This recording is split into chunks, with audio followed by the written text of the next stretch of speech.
Steve Jobs was born on February 24, 1955, in San Francisco, California. His birth parents had to give up Steve due to being too young at the time and not being prepared to be parents, so Steve was adopted by Paul and Clara Jobs. In 1961, the family moved to Mountain View, California.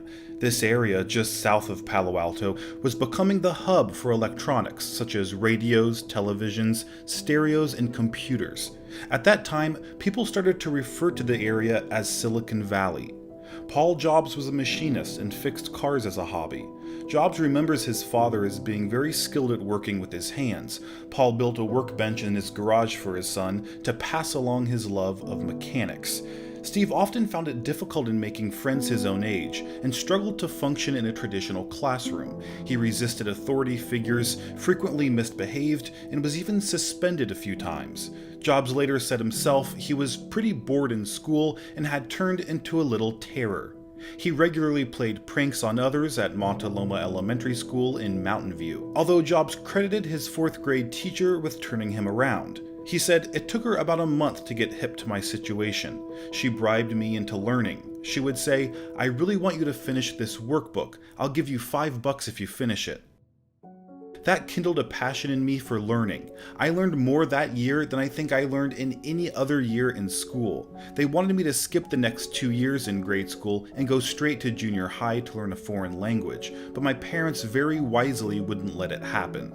However, Jobs did skip the 5th grade and transferred to the 6th grade at Crittenden Middle School in Mountain View, although this transition led to Jobs being bullied. He then gave his parents an ultimatum: take him out of Crittenden or he would drop out of school. His parents used all their savings in 1976 to buy a new house, which would allow Jobs to change schools. Their new house on Crist Drive in Los Altos, California, would later become a key figure in Apple's history, whilst Jobs started studying at Cupertino Junior High. A fellow electronics hobbyist, Bill Fernandez, became his first friend. Fernandez later commented that for some reason the kids in the 8th grade didn't like Steve because they thought he was odd. I was one of his few friends. Fernandez eventually introduced Jobs to electronics whiz Steve Wozniak, who lived across the street from Fernandez. As a child, Jobs preferred doing things by himself. He swam competitively, but was not interested in team sports or other group activities. He spent a lot of time working in the garage workshop of a neighbor who worked at Hewlett-Packard, an electronics manufacturer. Jobs also enrolled in the Hewlett-Packard Explorer Club, where he saw engineers demonstrate new products, and he saw his first computer at the age of 12. He was impressed and knew immediately that he wanted to work with computers. While in high school, Jobs attended lectures at the Hewlett-Packard plant. On one occasion, he boldly asked William Hewlett, the president, for some parts he needed to complete a class project. Hewlett was impressed. He gave Jobs the parts and offered him a summer internship at Hewlett-Packard. Jobs said, "He didn't know me at all, but he ended up giving me some parts and he got me a job that summer working at Hewlett-Packard on the line, assembling frequency counters. Well, assembly may be too strong. I was putting in screws. It didn't matter. I was in heaven." The location of the Los Altos home meant that Jobs would be able to attend nearby Homestead High School, which had strong ties to Silicon Valley. He began his first year there in late 1968. During mid-1970, Steve went through a period of change. He said, "I got stoned for the first time. I discovered Shakespeare, Dylan Thomas, and all that classic stuff. I read Moby Dick and went back as a junior taking creative writing classes." From that point, Jobs developed 2 different circles of friends, those involved in electronics and engineering, and those interested in art and literature. These dual interests were especially reflected during Jobs' senior year, as his best friends were Steve Wozniak and his girlfriend, the artistic Homestead junior, Chris Ann Brennan. He was described by a Homestead classmate as kind of a brain and kind of a hippie, but he never fit into either group. He was smart enough to be a nerd, but wasn't nerdy, and he was too intellectual for the hippies, who just wanted to get wasted all the time. He was kind of an outsider. In high school, everything revolved around what group you were in, and if you weren't in a carefully defined group, you weren't anybody. He was an individual, in a world where individuality was suspect. Paul and Clara Jobs had made a pledge when they adopted Steve that they would send him to college, so they'd worked hard and saved dutifully for his college fund, which was modest but adequate by the time he graduated. However, Jobs, becoming even more willful-minded, did not make it easy. At first, he toyed with not going to college at all. "I think I might have headed to New York if I didn't go to college," he said. When his parents pushed him to go to college, he responded in a passive-aggressive way. He didn't consider state schools such as Berkeley, where Steve Wozniak was, despite that they were more affordable. Nor did he look at Stanford, just up the road and likely to offer a scholarship. The kids who went to Stanford, they already knew what they wanted to do, he said. They weren't really artistic. I wanted something that was more artistic and interesting. So instead, he insisted on applying only to Reed College, a private liberal arts school in Portland, Oregon that was one of the most expensive in the nation. He was visiting Steve Wozniak at Berkeley when his father called to say an acceptance letter had arrived from Reed, but he tried to talk Steve out of going there. So did his mother. It was more than they could afford. But similarly, their son responded with an ultimatum. If he couldn't go to Reed, he wouldn't go anywhere. So they relented as usual. Reed was known for its free-spirited hippie lifestyle, which combined somewhat uneasily with its rigorous academic standards. Steve enrolled at Reed to study physics and philosophy. Chris Ann Brennan remained involved with Jobs while he was at Reed.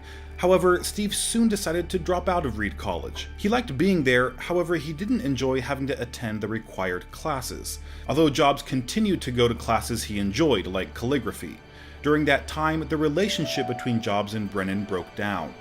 In a 2005 commencement speech at Stanford University, Jobs stated that during this period he slept on the floor in friends' dorm rooms, returned Coke bottles for food money, and got weekly free meals at the local Hare Krishna temple.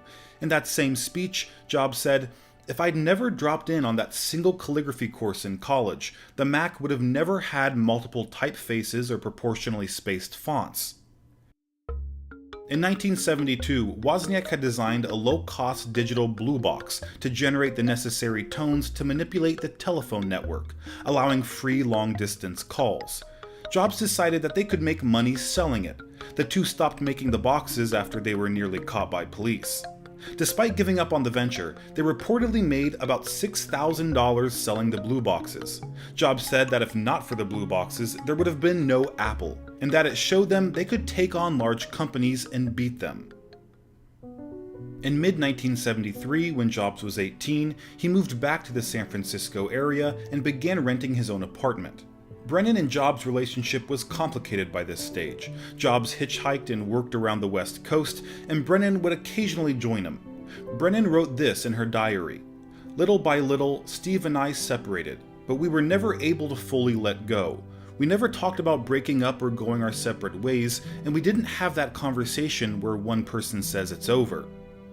They continued to grow apart, but Jobs would still seek her out and visit her while she was working in a health food store or as a live-in babysitter. In 1973, Steve Wozniak designed his own version of the classic video game Pong. After finishing it, Wozniak gave the board to Jobs, who then took the game down to Atari in Los Gatos. Atari thought that Jobs had built it and gave him a job as a technician. Later, Atari's co-founder said, "The truth is that very few companies would hire Steve, even today. Why? Because he was an outlier. To most potential employers, he just seemed like a jerk in bad clothing. Steve was difficult but valuable. He was very often the smartest guy in the room, and he would let people know that." By early 1974, Jobs was living what Brennan describes as a simple life in a Los Gatos cabin, working at Atari and saving money for his impending trip to India. One of his friends had been to India and was urging Jobs to take his spiritual journey there too. He ended up reaching the foothills of Himalaya after days of traveling by train and bus. That's where he was supposed to see Neem Karoli Baba, but by the time Jobs got there, the guru had passed away. Despite the setback, Jobs still spent 7 months in India exploring his spirituality. He said, "The people in the Indian countryside don't use their intellect like we do. They use their intuition, and it's more developed than the rest of the world. Intuition is a very powerful thing, more powerful than intellect in my opinion. That's had a big impact on my work."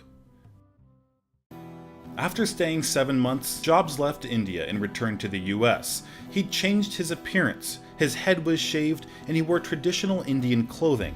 Over this time, Jobs experimented with psychedelics, later calling his experimentation with LSD a profound experience, one of the most important things in my life. LSD shows you that there's another side to the coin, and you can't remember it when it wears off, but you know it. It reinforced my sense of what was important, creating great things instead of making money, putting things back into the stream of history and of human consciousness as much as I could. Jobs and Brennan both became practitioners of Zen Buddhism. Jobs was living with his parents again in their backyard tool shed, which he had converted into a bedroom with a sleeping bag, mat, books, a candle, and a meditation pillow.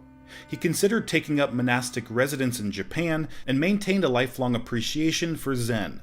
Jobs would later say that people around him who didn't share his counterculture roots couldn't fully relate to his thinking. Jobs then returned to Atari and was assigned to create a circuit board for the arcade video game Breakout. According to Bushnell, Atari offered $100 for each TTL chip that was eliminated in the machine. Jobs himself had very little knowledge of circuit board design and made a deal with Wozniak to split the fee evenly between them if he could minimize the number of chips. Much to the amazement of Atari engineers, Wozniak reduced the TTL chip count from 96 to 46, a design so tightly integrated that it was impossible to reproduce on an assembly line. According to Wozniak, Jobs told him that Atari gave him only $700 instead of the $5,000 paid out, and that Wozniak's share was thus $350. It was only later that Wozniak found out about this, to which he said, I cried quite a bit when I read that in a book." It was around this time that Jobs and Wozniak attended meetings of the Homebrew Computer Club in 1975, which was a stepping stone to the development and marketing of the first Apple computer.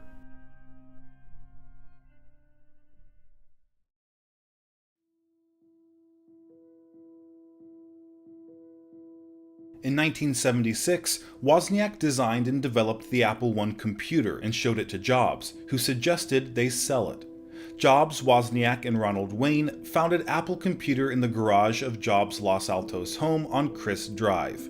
The two Steves attended the Homebrew Computer Club together, a computer hobbyist group that gathered in California's Menlo Park from 1975. Woz had seen his first MITS Altair there, which today looks like little more than a box of lights and circuit boards. Wozniak was inspired by MIT's build-it-yourself approach, since the Altair came as a kit, to make something simpler for the rest of us.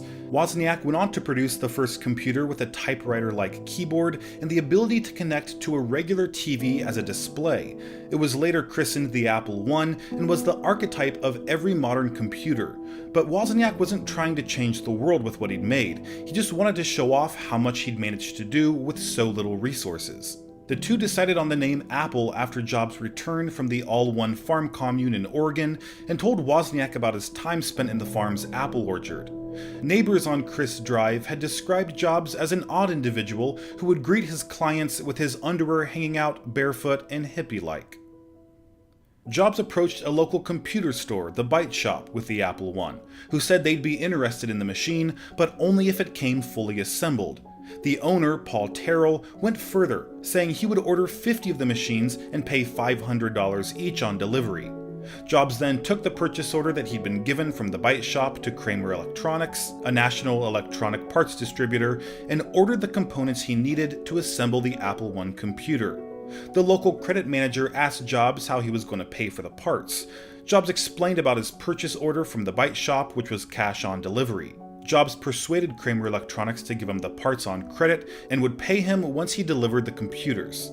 Family and friends were roped in to sit at a kitchen table and help solder the parts, and once they'd been tested, Jobs drove them over to the Byte Shop. When he unpacked them, Terrell, who'd ordered finished computers, was surprised by what he'd found. He'd essentially received only the motherboard of the computer, and although he was upset, Terrell still accepted and paid for the units, not to mention giving Jobs an idea of what the next Apple computer should be like. After the Apple I's success, the business was in need of investment. They had used a variety of methods, including selling various prized items like Wozniak's HP Scientific Calculator and Jobs' VW Bus. Jobs started looking for cash, but banks were reluctant to lend him money. The idea of a computer for ordinary people seemed absurd at the time. Co-founder Ronald Wayne became hesitant about the business due to a failed venture 4 years earlier and soon dropped out of the company, leaving the two Steves as the active primary co-founders. In 1997, Jobs eventually met Mike Markkula, an American businessman and investor who co-signed a bank loan for $250,000, equivalent to over $1 million today. Markkula brought his business expertise along with his money and became a one-third owner of Apple and employee number 3. Steve Wozniak later credits Markkula for the success of Apple more than himself. Meanwhile, Chrisanne Brennan returned from her own journey in India, and she visited Jobs at his parents' home where he was still living. It was during this period that Jobs and Brennan fell in love again, as she noted changes in him that she attributes to Kobun, a Zen priest that had mentored Jobs. It was also at this time that Jobs displayed a prototype Apple computer for Brennan and his parents in their living room. Brennan noted a shift at this time. By early 1977, she and Jobs would spend time together at her home at Duvnek Ranch in Los Altos, which served as a hostel and environmental education center. Brennan also worked there as a teacher for children who came to learn about the farm. Wozniak and Jobs had soon moved on from the Apple I. Many of the design features of the computer were due to the limited amount of money they had to construct the prototype, but with the income from the sales of Apple I and recent investments, they were able to start construction of a greatly improved machine, the Apple II. The two Steves presented it to the public at the first West Coast Computer Fair in April 1997. The main difference internally was a completely redesigned TV interface, which held the display in memory. Now not only useful for simple text display, the Apple II included graphics and eventually color.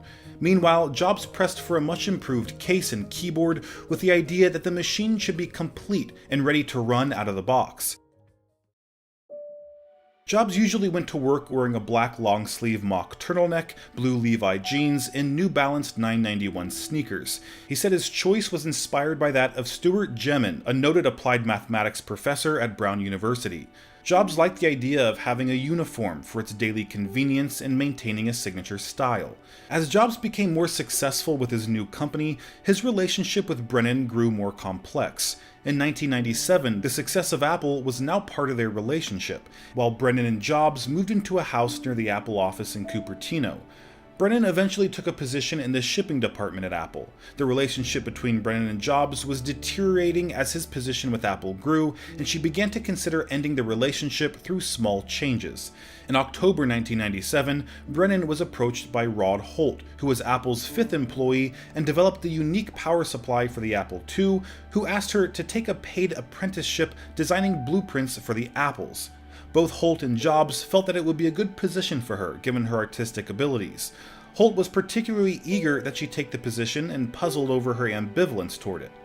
Brennan's decision, however, was overshadowed by the fact that she realized she was pregnant and that Jobs was the father.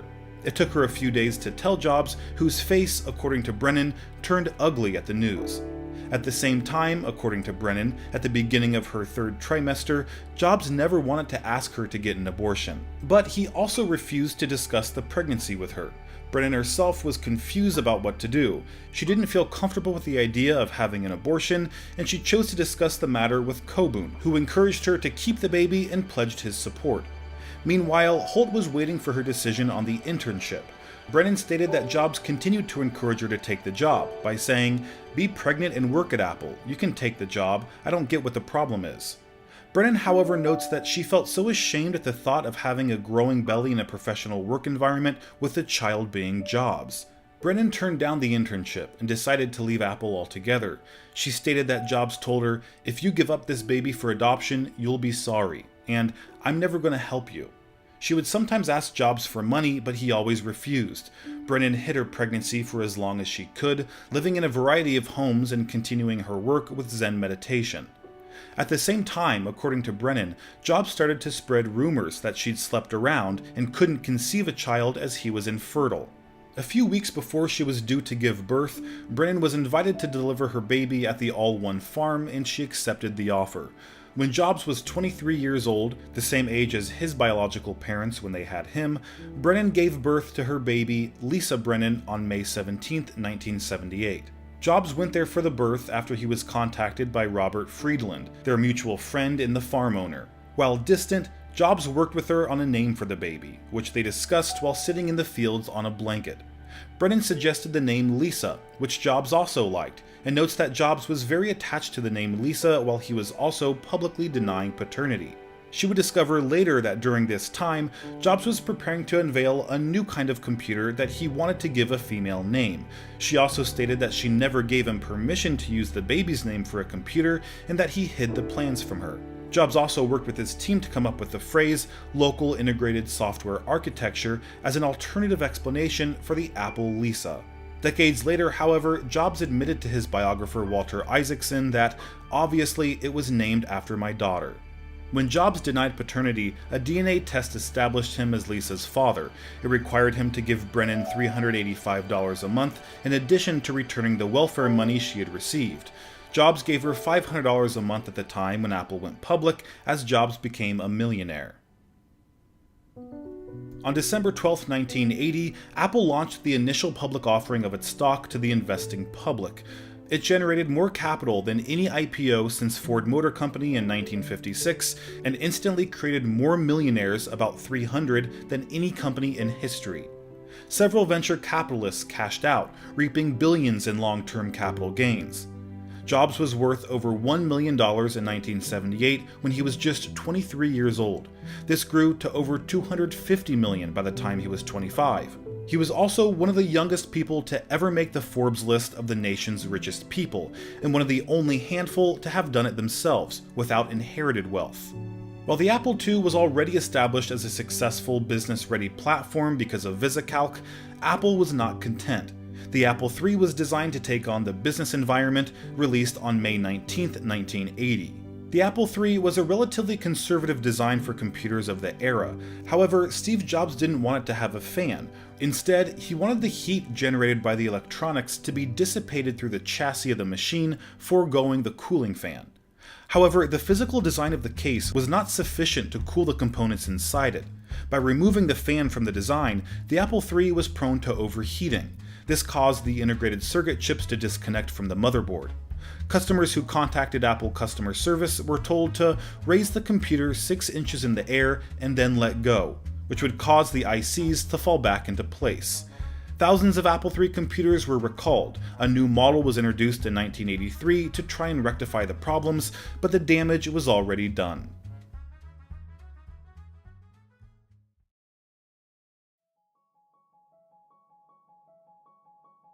By August 1981, Apple was among the 3 largest microcomputer companies. IBM entered the personal computer market that month with the IBM PC, but Apple had many advantages. While IBM began with 1 microcomputer, little available hardware or software, and a couple of hundred dealers, Apple had 5 times as many dealers in the US and an established international distribution network. After examining the IBM PC and finding it unimpressive, Apple confidently purchased a full-page advertisement in the Wall Street Journal with the headline, "Welcome IBM, seriously." Microsoft head Bill Gates was at Apple headquarters the day of IBM's announcement and later detailed how Apple didn't seem to care about it and took them a year to realize what was happening. By 1983, the PC surpassed the Apple II as the best-selling personal computer. Apple's board told Jobs he needed adult supervision, but he could sign off on whoever they hired. Jobs and the board went through about 20 candidates, most in the tech sector, but Jobs vetoed them all. Finally, he met John Scully, who'd risen to CEO of Pepsi in just 10 years. He also had a reputation for being a marketing master, having helped create the Pepsi Challenge campaign that sparked the so-called Cola Wars of the 1970s. Jobs lured John Scully away from Pepsi Cola to serve as Apple's CEO, asking, "Do you want to spend the rest of your life selling sugared water, or do you want a chance to change the world?" Apple Computer's business division was focused on the Apple III, a failing iteration of the text-based computer.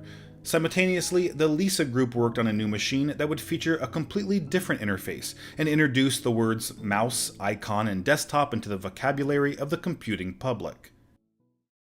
In return for the right to buy $1 million of pre-IPO stock, Xerox granted Apple Computer 3 days access to the PARC facilities. PARC was a sub-research and development company. After visiting PARC, they came away with new ideas that would complete the foundation for Apple's first graphical user interface computer. By 1984, Apple had proved twice over that it was a force to be reckoned with. It had taken on IBM, the biggest name in business computing, and acquitted itself admirably.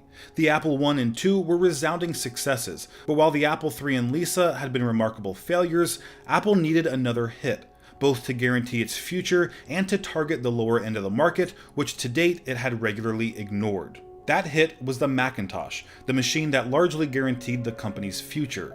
We'll always remember Steve Jobs as the man who launched the Macintosh, but he only arrived on the project in 1981, 2 years after Jeff Raskin had started work on the low-cost computer for home and business use.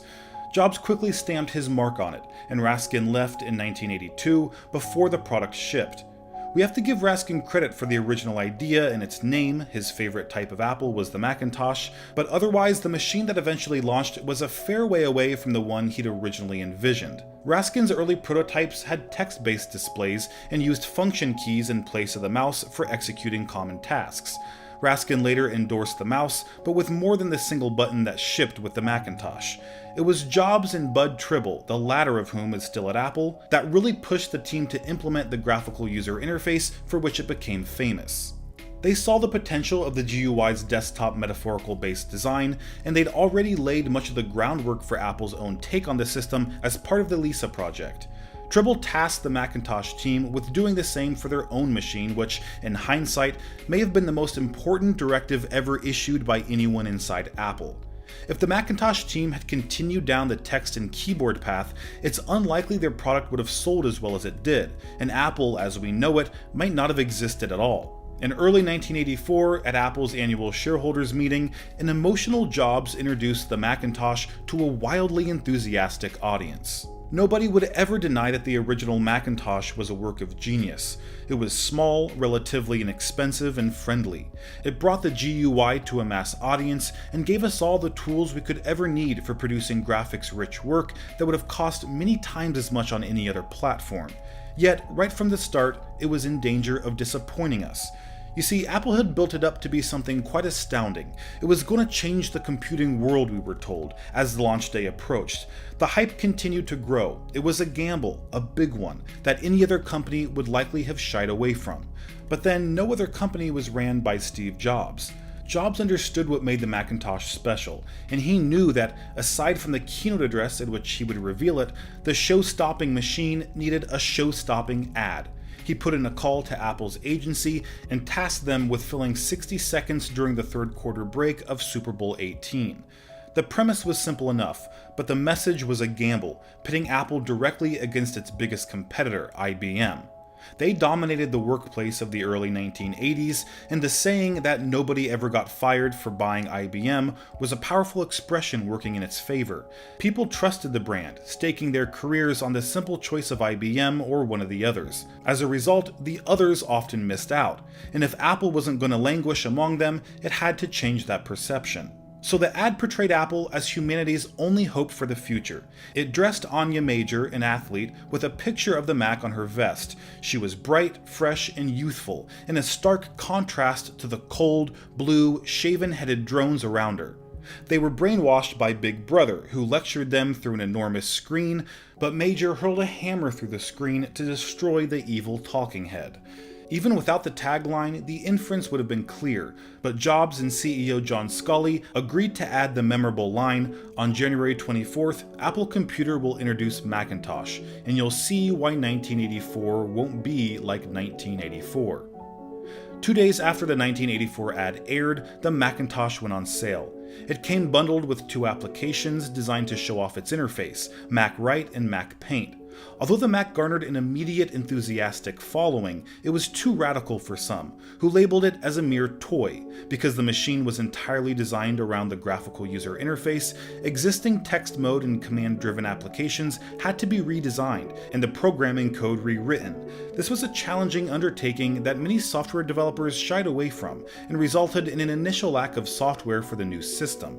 It had all been good news for Apple so far. The company was still young, but going from strength to strength, and it offered some serious competition for its larger, longer established rivals.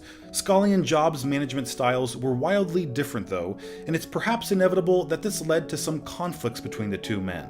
Scully didn't like the way that Jobs treated other staff members, and the two came to blows over more practical matters, including the price of the Macintosh. From the moment of its inception, the Macintosh was always supposed to be a computer for the rest of us, keenly priced so that it would sell in large numbers. The aim was to put out a $1,000 machine, but over years of development, as the project became more ambitious, this almost doubled. Shortly before its launch, it was slated to go on sale at $2,000, but Scully could see that even this wasn't enough, and he decreed that it would have to be hiked by another $500. Jobs disagreed, but Scully prevailed, and the Macintosh hit shelves at $2,500. That was just the start of the friction between the two men, which wasn't helped by a downturn in the company's fortunes. Sales of the Macintosh started to tail off, the Lisa was discontinued, and Jobs didn't hide the fact that his initial respect for Scully had cooled. The board urged Scully to rein Jobs in, and that's exactly what he did, but not until March 1985, just shy of 2 years after arriving at the company.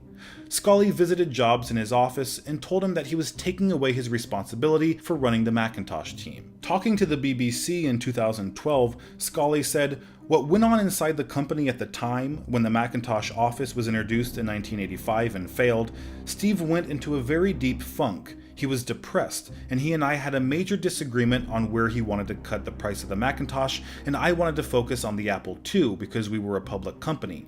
We had to have the profits of the Apple II, and we couldn't afford to cut the price of the Macintosh because we needed the profits from the Apple II to show our earnings, not just to cover the Mac's problems. And that's what led to the disagreement and the showdown between me and Steve, and eventually the board investigated it and agreed that my position was the one they wanted to support." Scully and Jobs' respective visions for the company greatly differed. Scully favored open architecture computers like the Apple II, sold to education, small business, and home markets less vulnerable to IBM. Jobs wanted the company to focus on the closed architecture Macintosh as a business alternative to the IBM PC.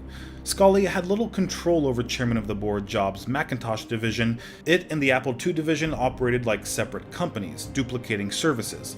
Although its products provided 85% of Apple's sales in 1985, the company's January 1985 annual meeting did not mention the Apple II division or employees. Many left, including Wozniak, who stated that the company had been going in the wrong direction for the last 5 years and sold most of his stock. The Macintosh's failure to defeat the PC strengthened Scully's position in the company, but Jobs wasn't ready to go without a fight. Scully had to leave the country on business that May, and Jobs saw this as the perfect opportunity to wrestle back control of the company. He confided in the senior members of his own team, which at the time included Jean-Louis Gasset, who was being lined up to take over from Jobs on the Macintosh team. Gasset told Scully what was happening, and Scully canceled his trip. The following morning, Scully confronted Jobs in front of the whole board, asking if the rumors were true. Jobs said they were, and Scully asked the board to choose between the two of them, him or Jobs. They sided with Scully, and Jobs' fate was sealed. Scully reorganized the company, installing Gasset at the head of the computer division and made Jobs Apple's chairman. That might sound like a promotion, but in reality it was a largely ceremonial role that took the co-founder away from day-to-day activities of running the company. A few months later, on September 17, 1985, Jobs submitted a letter of resignation to the Apple board. 5 additional senior Apple employees also resigned and joined Jobs in his new venture, Next.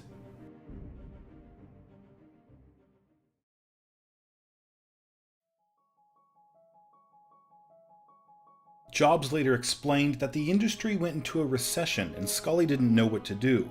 He said there was a leadership vacuum at the top of Apple, and there were strong general managers running divisions at Apple, but a lack of leadership.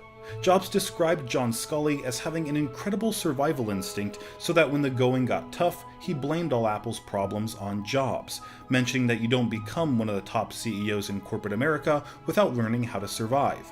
Steve Jobs said he hired the wrong guy. Following his resignation from Apple in 1985, Jobs founded Next Inc. with $7 million. A year later, he was running out of money and sought venture capital with no product on the horizon.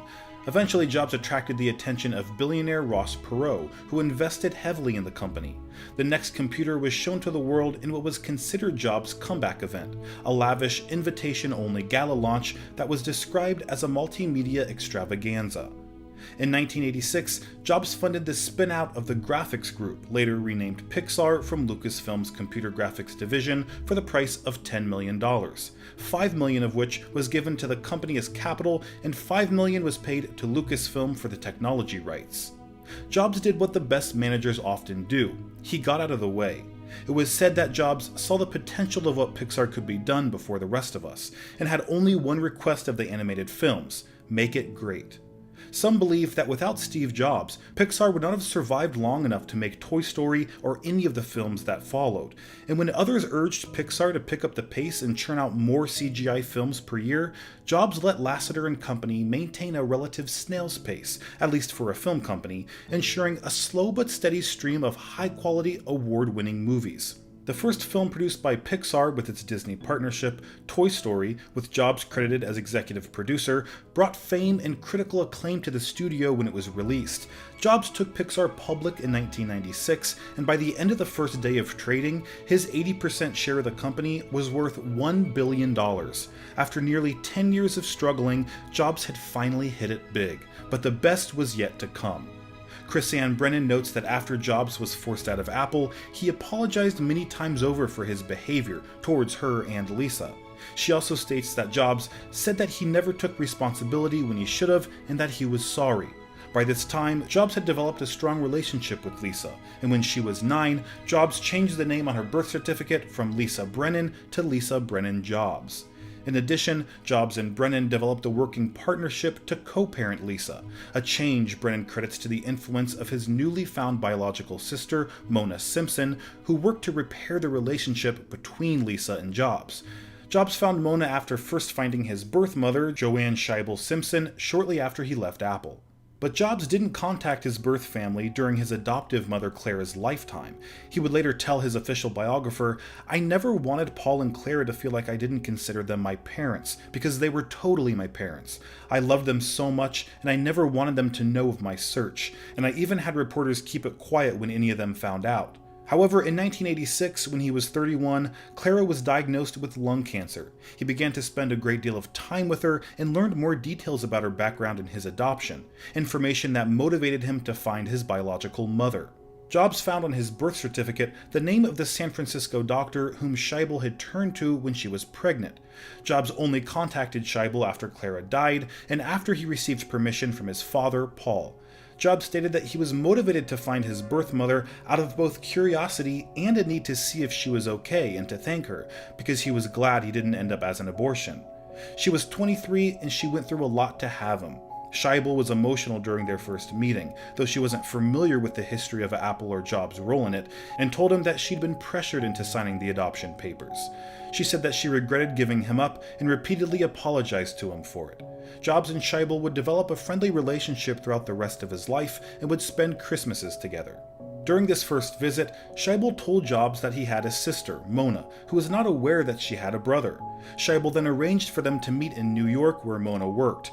Her first impression of Jobs was that he was straightforward and lovely, just a normal and sweet guy.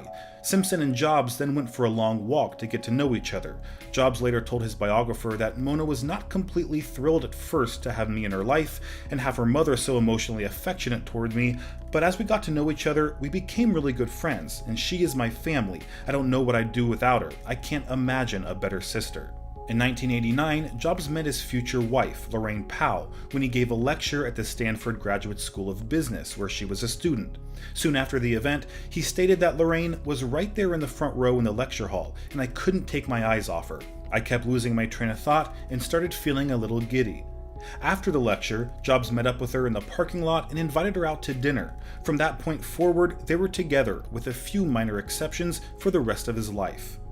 Jobs proposed on New Year's Day, 1990, with a handful of freshly picked wildflowers. They married on March 18, 1991, in a Buddhist ceremony at the Ahwahnee Hotel in Yosemite National Park. 50 people, including his father Paul and his sister Mona, attended. The ceremony was conducted by Jobs' guru, Kobun Shinto Otagawa. Jobs and Pal's first child, Reed, was born September 1991. Jobs' father, Paul, died a year and a half later on March 5, 1993. Jobs and Pal had two more children, Aaron, born in August 1995, and Eve, born in 1998. The family lived in Palo Alto, California.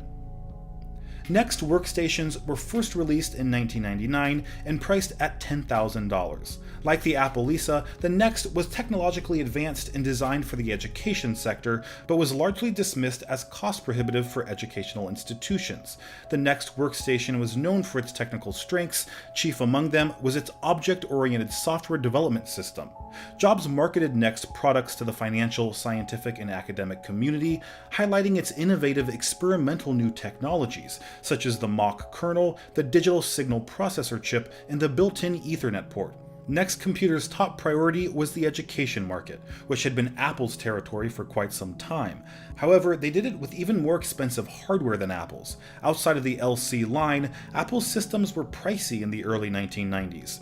Next attempted to make up for this by aiming its sales teams at higher education, selling not mere computers, but workstations. After the 1990 hardware didn't sell well, Next stopped manufacturing computers in 1993 and became a software-only vendor, selling NextStep as a combination operating system and object-oriented development environment. NextStep for Intel became a popular product among large companies and especially financial institutions for rapidly developing and deploying custom software. Meanwhile, at Apple, the future wasn't looking so bright. Despite initially being quite successful in chasing high profits with wide margins, its market was starting to shrink, and with it, so did its income. For the first time in the company's history, its year-end results showed its cash balances to be rising more slowly than they had the year before. That wasn't its only problem, though. IBM had been out-earning Apple since the mid-1980s when it established itself as the dominant force in office computing. There was little indication that this would change anytime soon, and to make matters worse, Apple's key differentiator was about to be dealt a close to lethal blow. Microsoft was gearing up for Windows 3, a direct competitor to the all-graphical Macintosh system software. Apple Computer bought Next in 1996 after its own efforts to upgrade the Macintosh operating system failed. After the sale, Steve Jobs first began working as an advisor, but was later appointed acting CEO and then finally CEO of the entire company. Apple said that Next's strengths in development software and operating environments would be combined with Apple's ease of use and multimedia software. Apple initially said that NextStep features would be used in its own operating system, macOS. Soon after Apple closed the deal, however, NextStep became the foundation on which all future Apple operating systems, including today's macOS, could be traced. Next failed to achieve most of its objectives and burned a ton of cash in the process, but the hardware and software wasn't without technical qualities. Some writers, like Randall Strauss and Steve Jobs in The Next Big Thing, would pin the business failure mostly on Jobs and his personality, who famously micromanaged everything, insisted on bizarrely difficult and expensive positions, alienated important partners, and pivoted wildly as they ran out of money and investors. However, this failure taught him so much that he was finally able to become a great CEO when he returned to Apple in the late 90s. Steve Wozniak explained in a 2013 interview that while Jobs was at Next, he was really getting his head together. In 1996, Apple announced that it would buy Next for $427 million. The deal was finalized in February 1997, bringing Jobs back to the company he had co-founded. Jobs terminated a number of projects, including the Newton, CyberDog, and OpenDoc. In the coming months, many employees developed a fear of encountering Jobs while riding the elevator, afraid that they might not have a job when the doors opened. The reality was that Jobs' summary executions were rare, but a handful of victims was enough to terrorize a whole company. Jobs also changed the licensing program for Macintosh clones, making it too costly for manufacturers to continue making machines.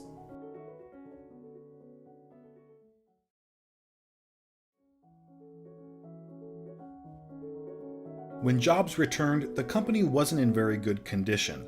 Apple had begun to flounder as cheap PCs running Windows flooded the market. Jobs found himself in the driver's seat again and took some drastic steps to turn the company around. Jobs summoned Apple's top employees to the auditorium and, wearing shorts and sneakers, got up on stage and asked everyone to tell him, quote, "What's wrong with this place?" After some murmurings and uncertain responses, Jobs cut everyone off. He said, "It's the products. So what's wrong with the products? The products suck. There's no sex in them anymore." And that's because while Jobs was away, Apple started to lose their iconic identity, which was a trademark of Steve Jobs' influence. Prices went up, and Macs suddenly stopped selling. The product line proliferated and became so fragmented that it was impossible to tell the difference between models. This not only confused customers, but also sales associates, and Apple's image was damaged in the process. Jobs started making steps to put back in place the Apple he had originally built. This started at the 1997 Macworld Expo. Steve Jobs announced that Apple would be entering into a partnership with Microsoft. Included in this was a 5-year commitment from Microsoft to release Office for Macintosh, as well as a $150 million investment, as well as Apple and Microsoft agreeing to settle a long-standing dispute over whether Microsoft Windows operating system infringed on any of Apple's patents.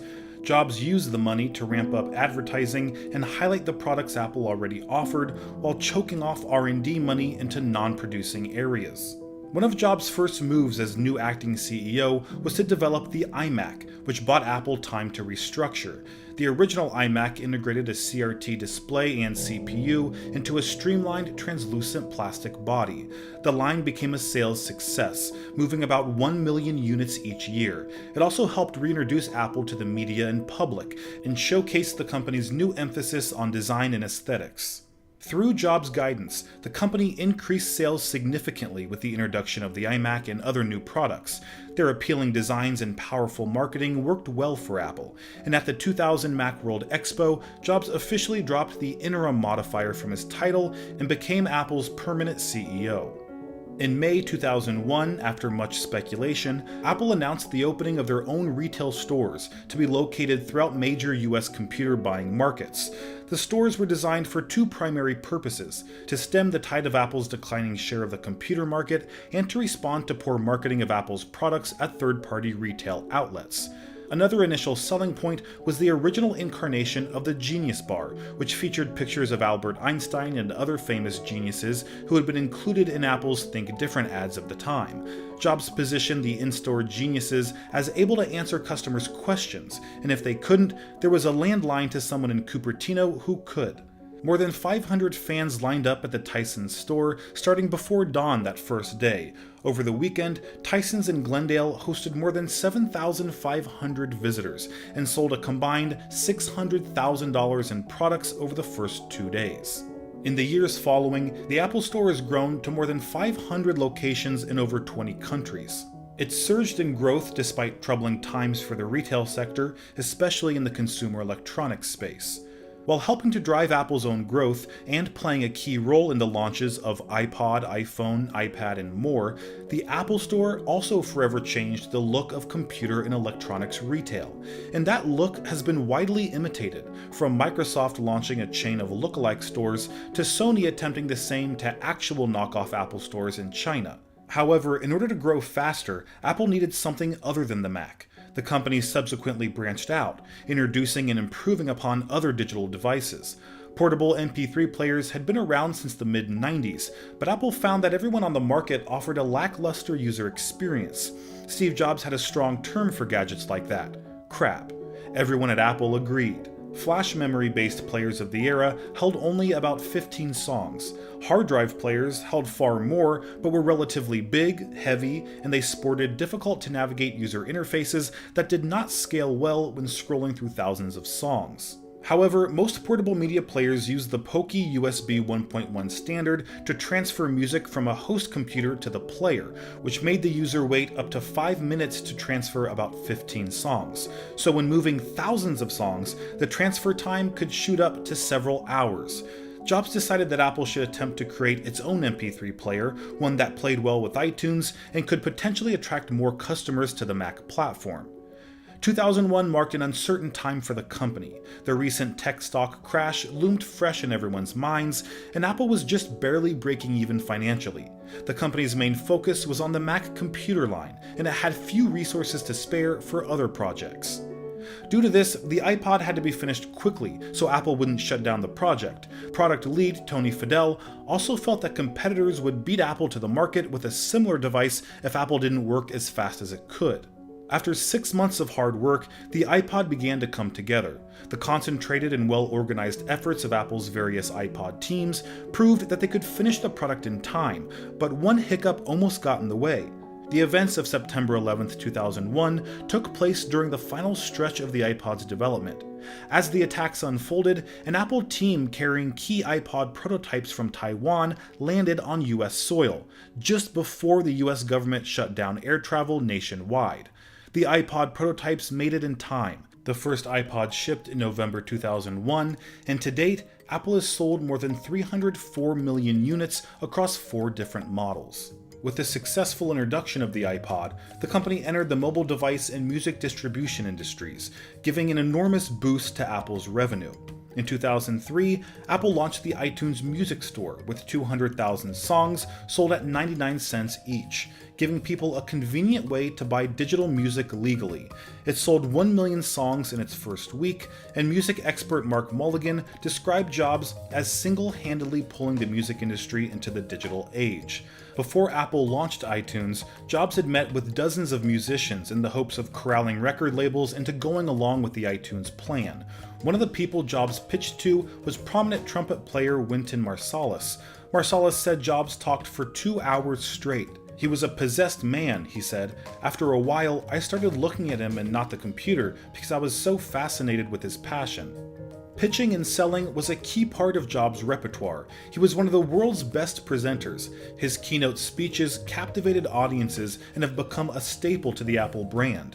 He didn't just announce a new Apple product, he found ways to get the audience as excited as possible while masterfully making that Apple product the next must-have item.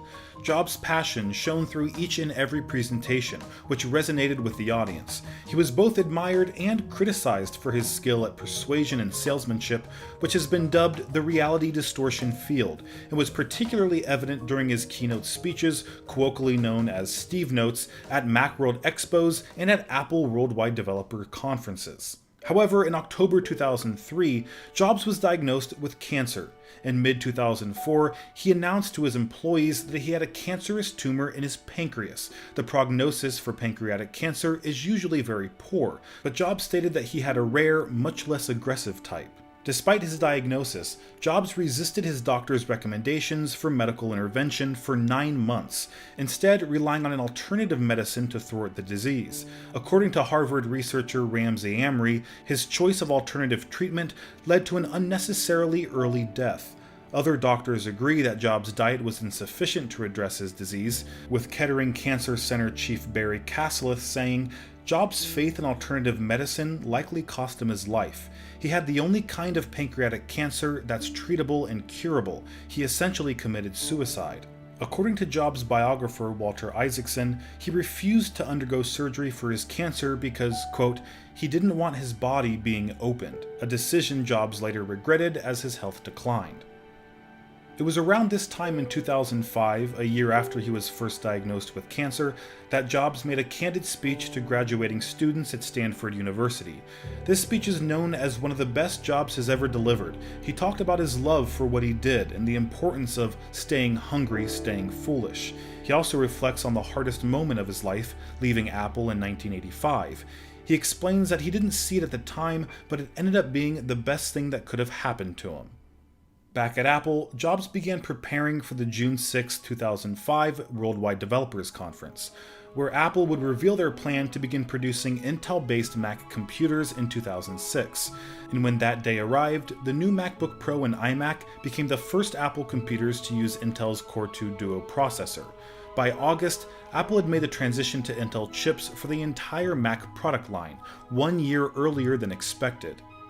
All these great performances and products helped to boost Apple's stock price, which increased more than tenfold between early 2003 and 2006, from around $6 per share to over $80. and in January 2006, Apple's market capitalization surpassed that of Dell, a huge milestone for the company.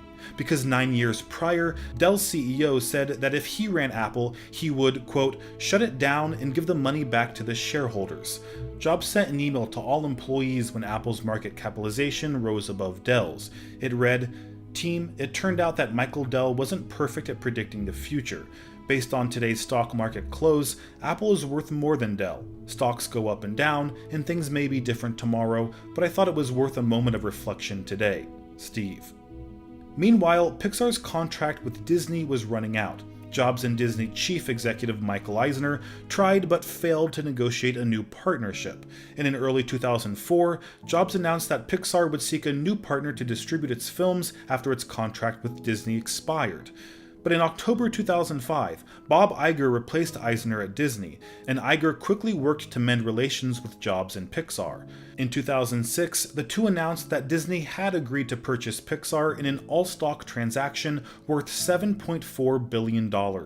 When the deal closed, Jobs became the Walt Disney Company's largest single shareholder, with approximately 7% of the company's stock.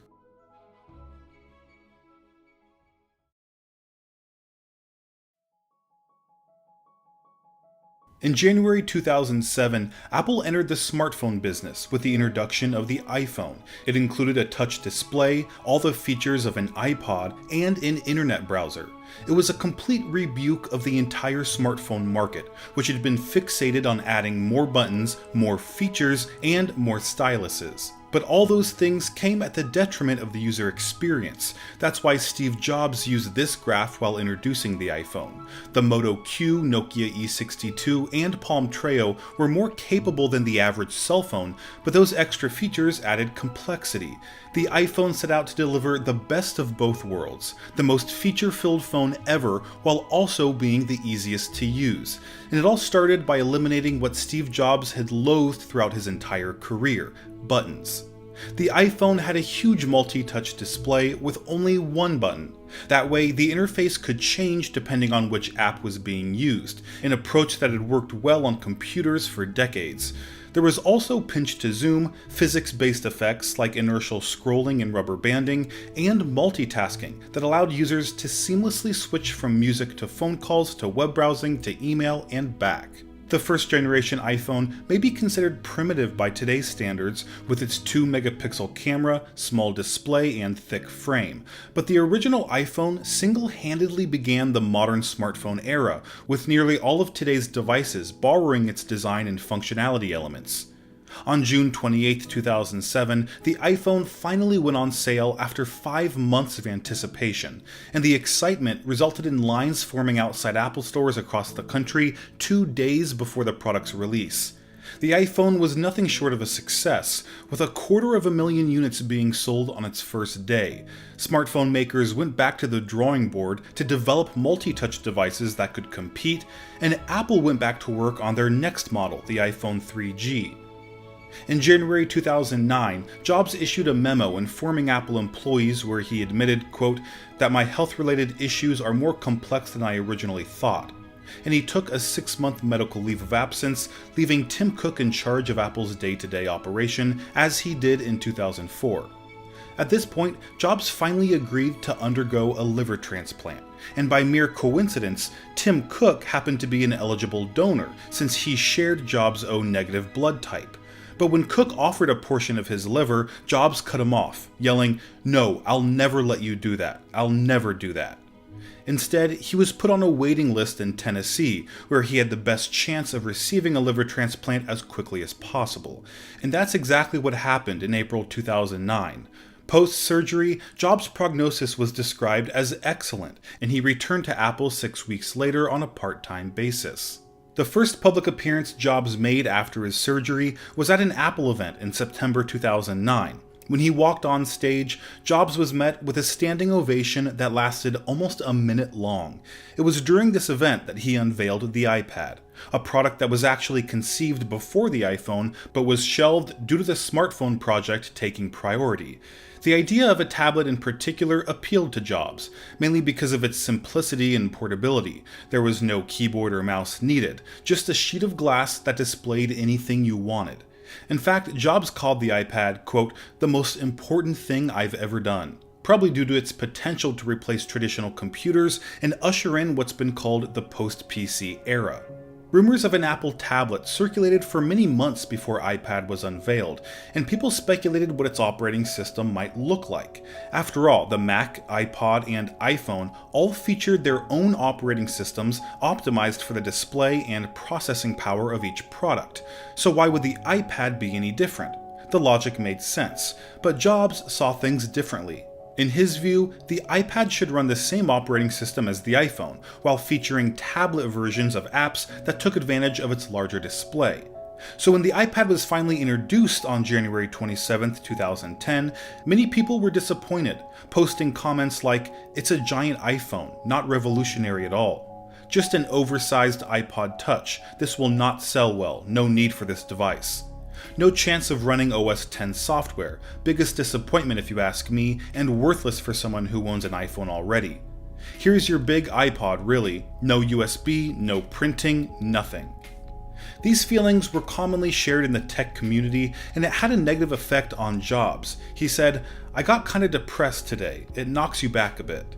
But luckily for Apple, people outside the tech world were loving iPad. It received high praise from well-known reviewers like David Pogue and Walt Mossberg, and most importantly, customers were buying it like crazy. 1 million units were sold in its first 28 days, which is pretty astonishing, considering that took the iPhone 74 days to achieve. And the iPad went on to become the fastest-selling consumer product in history, beating out the previous record holder, the DVD player. Jobs was riding high, releasing one hit after another at Apple with no signs of slowing down. But there was one thing beginning to catch up with him: his health. In early 2011, a year and a half since Jobs returned to Apple after his liver transplant, he took a third medical leave of absence. His letter to employees looked the same as it had the previous 2 times, and Tim Cook again took over in his stead. The only difference this time was that Jobs would never return to Apple. Despite the leave, Jobs still appeared at the iPad 2 launch event on March 2nd and their WWDC on June 6th when he introduced iCloud.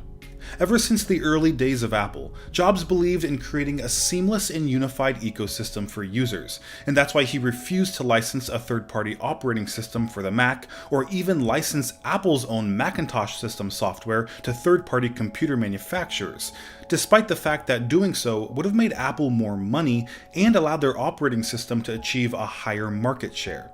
He recognized that the more a product was fragmented, the more problems it would cause for customers. Part of Jobs' efforts to create a seamless user experience was to provide a cloud-based service that could keep all of a user's data in sync across all their devices. Initially, that service was called Mobile Me, which cost $99 a year, but the execution was flawed and resulted in a product that just didn't work. Jobs fired the person in charge, and Apple made a second attempt with iCloud, which supplied users with 5 GB of space for free. It was introduced in 2011, and Jobs said, "We're going to demote the PC and the Mac to just be a device. We're going to move your hub, the center of your digital life, into the cloud." This time, their cloud-based service actually worked, and it resulted in a fairly magical experience for users. Photos shot on their iPhone would automatically appear on their Mac and iPad, while emails and calendar events synced seamlessly across all their devices. It was an incredible service that's more important to Apple's ecosystem today than ever before. But despite Apple's successes, Jobs' health only continued to fail. His situation became so dire that he was forced to resign as Apple's CEO in August 2011. He wrote a letter to the board saying, "I have always said if there ever came a day when I could no longer meet my duties and expectations as Apple's CEO, I would be the first to let you know. Unfortunately, that day has come." Jobs became chairman of Apple's board and named Tim Cook as his successor as CEO. As chairman, Jobs continued to work for Apple until the day before his death 6 weeks later. He passed away at his Palo Alto home around 3 p.m. on October 5th due to complications from a pancreatic tumor that resulted in respiratory arrest. His wife, children, and sisters were at his side. Mona Simpson described his death, saying, "Steve's final words, hours earlier, were monosyllables, repeated 3 times. Before embarking, he'd looked at his sister Patty, then for a long time at his children, then at his life's partner, Lorraine, and then over their shoulders past them. Steve's final words were, "Oh wow, oh wow, oh wow." He then lost consciousness and died several hours later. A small private funeral was held on October 7th, the details of which, out of respect for Jobs' family, were not revealed. For 2 weeks following his death, Apple displayed a photo of Jobs on their homepage in remembrance. On October 19th, a private memorial service was held on Apple's campus. Jobs' widow, Lorraine, was in attendance, as well as Cook, Bill Campbell, Norah Jones, Al Gore, and Coldplay. Some of Apple's retail stores closed briefly so employees could attend the memorial. A video of the service was made available publicly on Apple's website. Jobs was one of the most innovative and influential entrepreneurs of our time. He left a legacy that'll be marveled over and studied for decades. Despite his humble beginnings, Jobs was able to build the most valuable brand in the world and revolutionize several industries. His identity was so intertwined with Apple's that when he resigned, many predicted the company's decline, claiming that they'd no longer be able to innovate without their visionary leader. But many people failed to recognize the most crucial gift Jobs left behind: his philosophy. When he was forced out of the company in 1985, John Scully didn't share Jobs' beliefs about what made a product great. But when Jobs resigned in 2011, the company had been steeped in that philosophy, and Tim Cook was perhaps the individual who understood it best. In fact, shortly before his death, Jobs told Cook, "Never ask what I would do, just do what's right." Since Tim Cook took over the company in 2011, Apple's value has grown exponentially, fueled by hit products like the Apple Watch and AirPods. Even though Jobs hasn't been with the company for a decade, his philosophy lives within Apple today and will continue to exist long into the future.